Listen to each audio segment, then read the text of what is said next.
அன்பான உறவுகளுக்கு வணக்கம். இன்றைக்கி நம்ம என்ன பார்க்க போகிறோம்னா, என்னோடய ஸ்டைலில் பூண்டு சட்னி எப்படி பண்ணலாங்கிறத பார்க்கலாம் வாங்க.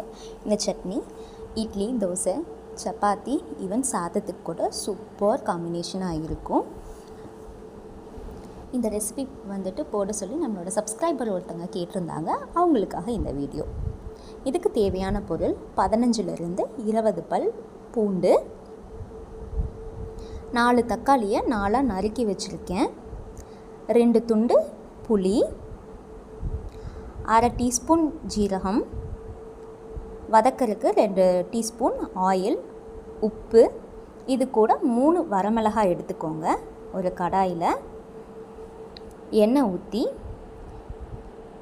எண்ணெய் நல்லா சூடானதுக்கப்புறம் சீரகம் போடுறோம். சீரகம் போட்டு நல்லா பொரியணும். அதுக்கப்புறம் நம்ம உரித்து வச்ச பூண்டை இது கூட நம்ம ஆட் பண்ணுறோம். ஸ்டவ்வை மீடியம் ஃப்ளேமில் வச்சுட்டு பூண்டை நல்லா வதக்கி விடுங்க. பூண்டோட கலர் சேஞ்ச் ஆகணும்.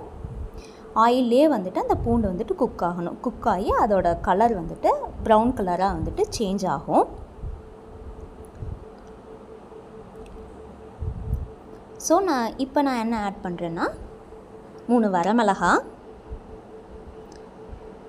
பூண்டோடவே போட்டு நல்லா வதக்கி கொடுங்க.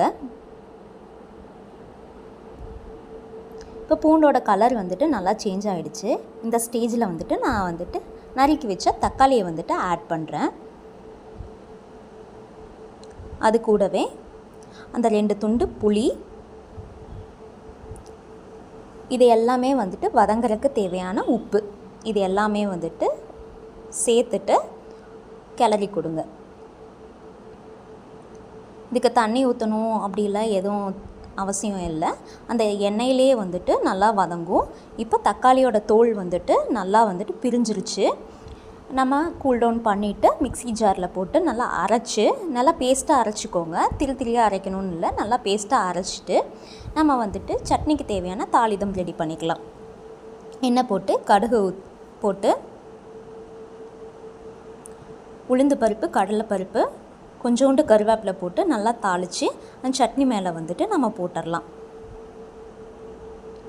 இதை ஒரு வாட்டி ட்ரை பண்ணி பாருங்கள்.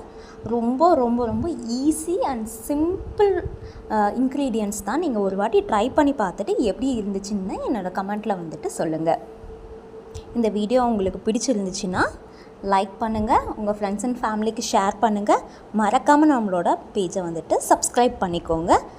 பக்கத்தில் இருக்க பெல் ஐக்கானை கிளிக் பண்ணிக்கோங்க. தேங்க்யூ.